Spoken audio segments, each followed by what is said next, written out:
occasion. Is it? Why? Because it's the first time I've been invited out to lunch by my boss. Mind you, it looks more like breakfast. Yes, well, think of it as a snack lunch. I've never been impressed by this place, to tell you the truth. I don't know what product sees in it. Food? Yes, probably. Terribly expensive place there. In most restaurants, you're simply exploited, you know. Anyway, I had a very good idea the other day. Aha. And I thought you'd invited me here out of the goodness of your heart. This could be to your advantage, Sarah. Oh, yes? You see, I've been told that you're very fond of Italy. As a matter of fact, I adore Italy, yes. But I don't see... And you speak Italian, don't you? Yes? Well, Sarah, you're going to be sent to Italy to prepare a series of programs. It's all been arranged with Smith. Ted?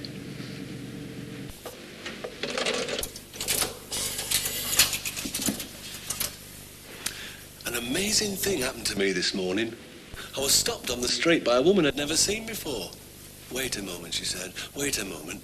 Aren't you James Marlborough, the film star? Well, didn't want to tell a lie. But I did. I said yes. Well, I mean, otherwise she'd have been disappointed, wouldn't she? And I hate to disappoint a woman. She was definitely impressed by me. Well, who wouldn't be? Excuse me.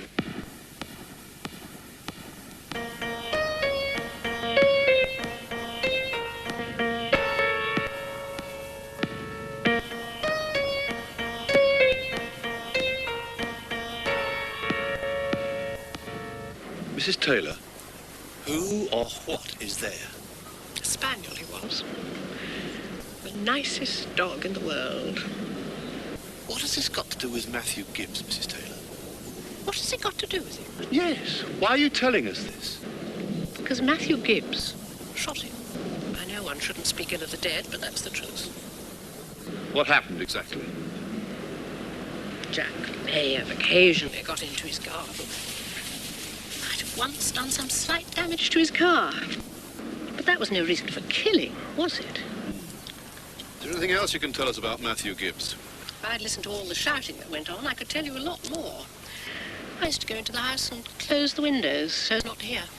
Really? Sometimes I thought they might be going to fight. Who, Mrs. Taylor? Who was Matthew Gibbs shouting at? Well, everybody. He even shouted at me. Yes, but you said you thought they were going to fight. Who? Oh, that was the airline pilot. When he arrived, the shouting really started.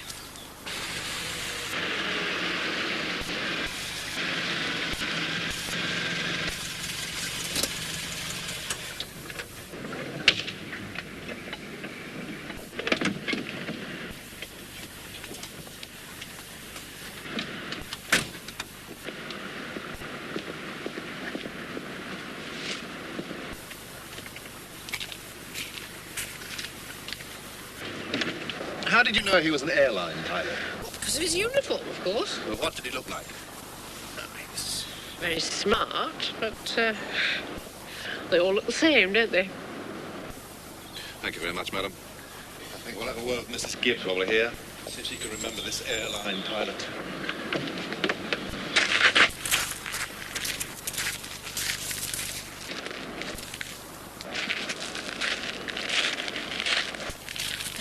Hello, Mr. Hutchinson. I just came here to, Yes? Oh, no, this is terrible. I'll tell you everything. Show Mr. Hutchinson to the car, would you, Constable? Yes, sir. Come along. Well, Mrs. Gibbs? Yes. We'll be coming back to have another word with you, Mrs. Gibbs. In the meantime, please don't go away from home, will you? Of course not, Inspector. Yesterday you told us you'd never met Matthew Gibbs apart from exchanging a few words at the hotel. And here you are today at his house. Get in, please, Mr. Hutchinson.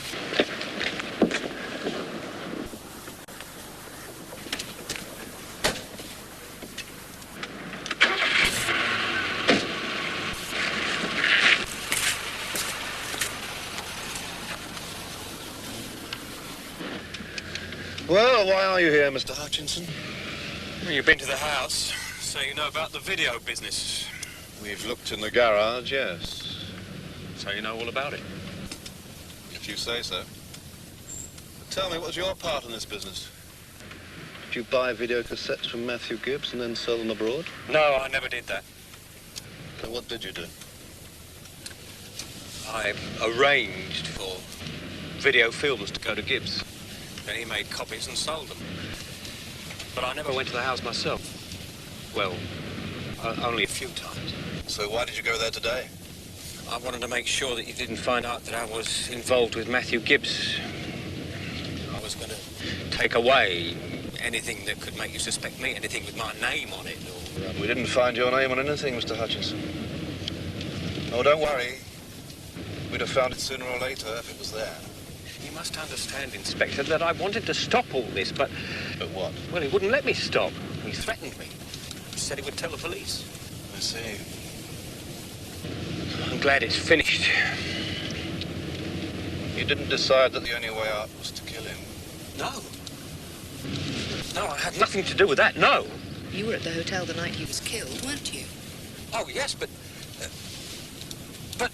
I left before. When I left, he was still alive. How do we know that? Ask the young lady. The young lady I shared a taxi with. She'll tell you. Which young lady? What's her name? Miss, Yes, Miss Curran. That's it. We shared a taxi to the airport. Well, we want to talk to Miss Curran anyway, as it happens. So we'll be sure to ask her. Don't worry. And we'll check on the taxi as well. Well, Miss Curran will tell you. I'm sure she will.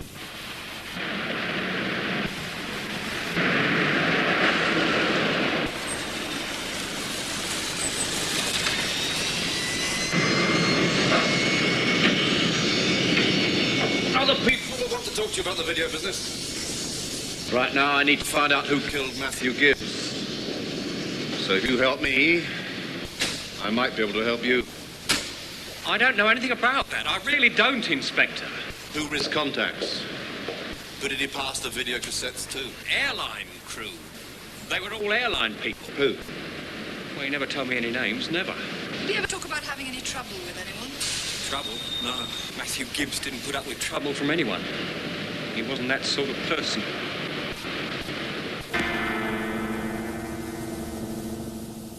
You see, the whole window had been smashed. Well, of course, the police were called.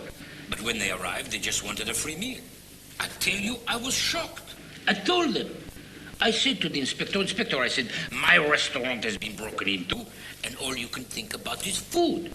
Have you no sense of priority? Oh, yes, he said. That's why we want a meal. All right, so they were given their meal. But did that help to find the criminals? No, it did not. Pierre, what time is it? I don't know, monsieur. My watch is being repaired. Now, can you imagine what happened next? 3 weeks after a new window was installed, it was broken again. What a life, huh? Terrible. Can we have the bill, please? The bill. Oh, yes, of course, I'm sorry. Thanks. I'm afraid we have to go. Yes. Yeah, I'm sorry. No, it was fascinating.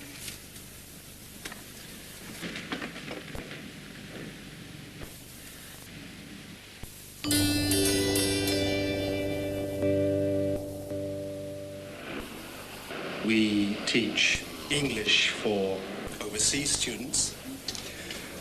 We also offer French, German, Spanish, Italian, Russian, and we offer basic courses in Japanese and Arabic. What would you say is the main advantage to the system that you use for the teaching of foreign language? Well, the system is very unusual here. It's unusual because it's extremely flexible. There are no prearranged timetabled classes. People can just come along at a moment's notice. This, of course, means that the system is ideal for businessmen, professional people, in fact, anyone who has a busy timetable. So how does this computer help you learn to speak a language? Well, this game is designed in various stages so that you can play it at various speeds. I played at the slowest time, so. And there's a constant repetition of the words that are used, the animals, the various actions you can take. And this constant repetition is really what drives into your mind, I hope for all time, the various words that are used in the package. What would you say is the one particular advantage that working on a computer gives you in terms of learning a language? The big point is it's an interest. There's a sort of tendency I think we all have to play games, and it tends to make you want to come back, you see. I know my own kids at home, they play this type of game on these electronic hand computers, and they're absolutely compulsive. For me, the most important in the tutorial with the teacher, because I can explain everything I can understand to the teacher, and he can correct me for the pronunciation and etc. Now, what are you going to do about this? What are your plans? Are you going to inform the police? Or... Yes, it was the first thing. You've done that already, yes. have you? Yes, immediately. And were they able to help you, Danielle? Yes, they were very nice, and they understood very well that I didn't understand a lot of things because I was very upset, and yes. They were very passive. And they were very patient with you, yes. On this video cassette, you see Russian people at their leisure, participating in leisure activities, sporting activities, which is very useful for students of Russian language. January, February. I was invited to Leningrad in 1980 to be best man at the wedding of a friend. He was marrying a Russian girl, and at the wedding I met Dina, proposed on the spot, and then came back to this country intent on studying her language. Of course, in the event, it's transpired that it's much more useful for her to know English, in which she's already rather proficient, than it is for me to know Russian. But I've nevertheless continued with my studies. I came to the Polytechnic of the South Bank, where I'd long been studying French, and tried to combine the two languages.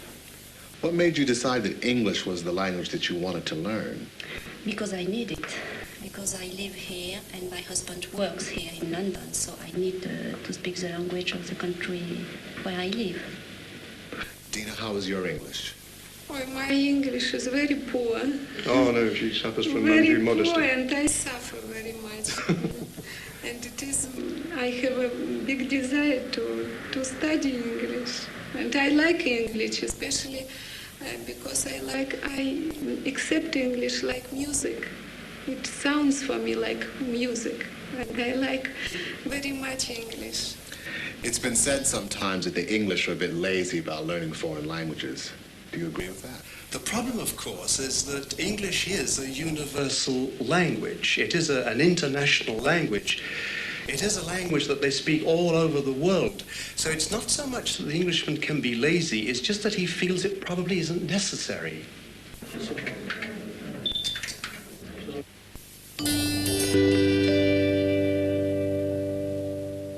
Mrs. Belmont, can I ask you something? Why is the sugar kept in the coffee can and the coffee kept in the sugar can? Oh, that's because the labels are wrong. Oh, right. I've always meant to change them, but never got round to it. Can you, use some coins, Mrs. Belmont? I was given a whole bunch of small change at the subway station this morning. Subway? Yeah, subway. You know, underground, tube. Oh, well, as long as it's money, I don't mind. Hi, Billy. Been training today yet? What? Oh, no, I've given that up. I was nearly arrested in the park last week. Well, maybe you ought to join a health club. No. Health clubs are for fat old business executives. Oh, I go to a health club. Oh, sorry, Joe. It's okay. I'm used to being insulted. Anyway, want to come? I'm going there later on today. Try it. See what it's like. Oh. I'll lend you some gear. Oh, all right. Thanks. Yes, Mr. Smith, I'm writing it down. And the Italian project has been cancelled. I've got that. Yes. The financial problems will be discussed at tomorrow's meeting. Yes. I'll make sure he's told. Yes, Mr. Smith. Goodbye, Mr. Smith. Corinne, has that script of mine been typed yet? No, it hasn't been typed yet, Prodip. Oh, why's that? Because I'm not your secretary.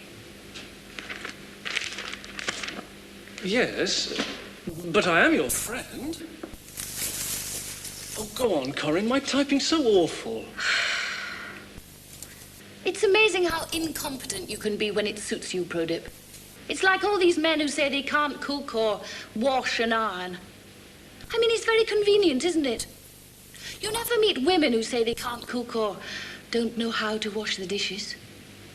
Well, I cook rather well, as a matter of fact. You must come round one evening. I'll make supper for you. No, thanks.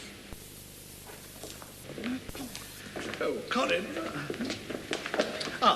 Has that letter to Mr. Smith been typed yet? I'd like to add a little note at the end to tell him I've asked Sarah to go to Italy and she's agreed. Good news, eh? I leave the day after tomorrow. Oh dear, you see, while you were out... Now, Corinne, I'd like you to book Sarah's flight. Oh, and see that she's put up at a good hotel. You know, something comfortable, but not too expensive. Yes, but The food is wonderful in Italy. I was once invited out to a tiny restaurant. You know, nothing very elegant, just a few tables. It's not a holiday, Prodip. I shall have to do some work. Oh, and the architecture. And the art galleries. Prodip, have you finished that report yet? Yes, it was finished yesterday. Right, well, let's see it. Why haven't these dirty coffee cups been cleared away yet, Corinne? Because there were letters to be typed. And who told you there were letters to be typed? You did. Oh. Prodip. There was a phone call from Mr... Later, Corinne, later.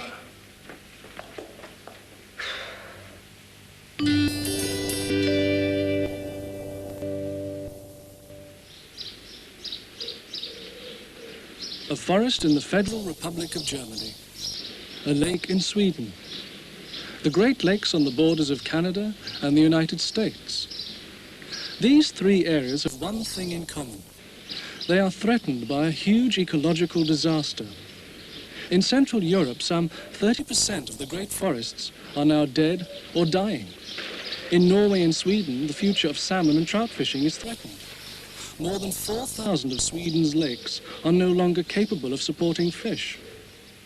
The cause is thought to be acid rain.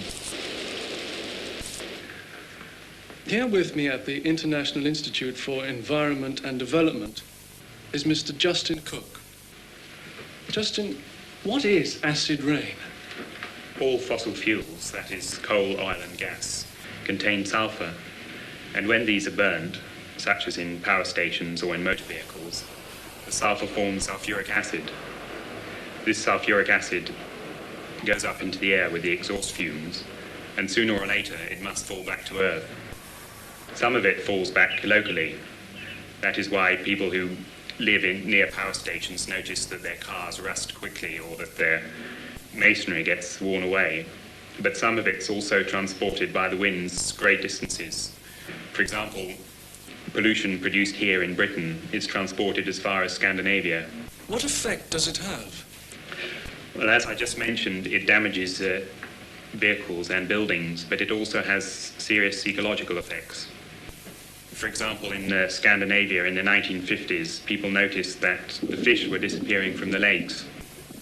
And for many years, the cause of this was unknown. But later, in the 1960s and early 70s, scientists realized that this was due to acidification of the lakes. That is, there was so much sulfuric acid in the rain that the lakes themselves became acid, which killed the fish. Apart from the fish, what other things does it affect? Acid rain also affects trees. For example, in Czechoslovakia, which is one of the countries with the most acid rain, trees began to die during the 1960s. And now there are large areas of former forest in Czechoslovakia, which consist only of dead trees. And in the late 1970s, the phenomenon was also noticed in West Germany.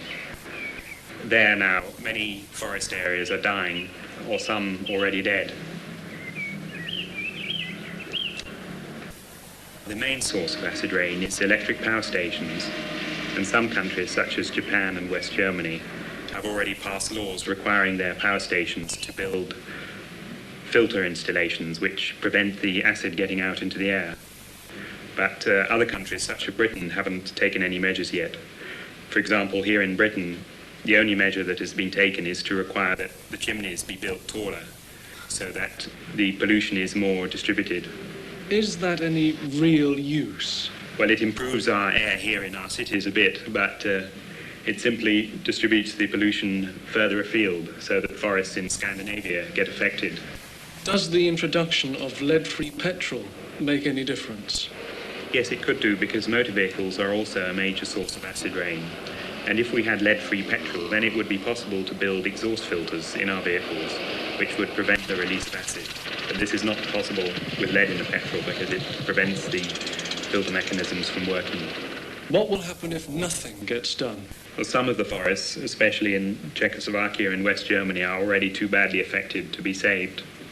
But there are a lot more forests which are already slightly affected, and if action was taken now, then they could perhaps be saved.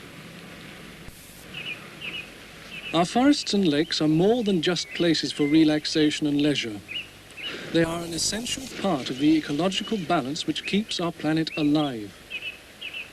If the problem is not faced very soon, it may be too late.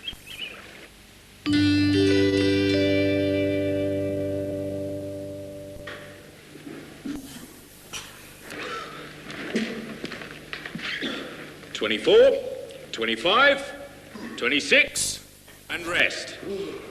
Very good. You'll find this exercise improves the chest muscles. Now that feels better, huh? It feels like I've been walked on by an elephant. That's all right. You'll be amazed by the difference next time you do it. You mean next time it'll feel like I've been walked on by 2 elephants?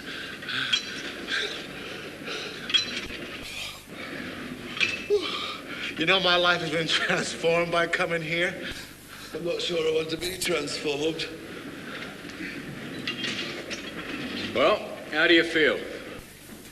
Very ill. Life's like that. You've got to feel worse in order to feel better. I'm not convinced by that. What if you just keep feeling worse? Hey, it's not like that. You're simply being held back by the limitations of your body. That's right. If you come here regularly, you'll find the pain barrier is pushed further and further back. All you're experiencing at the moment is the pain barrier. I believe you.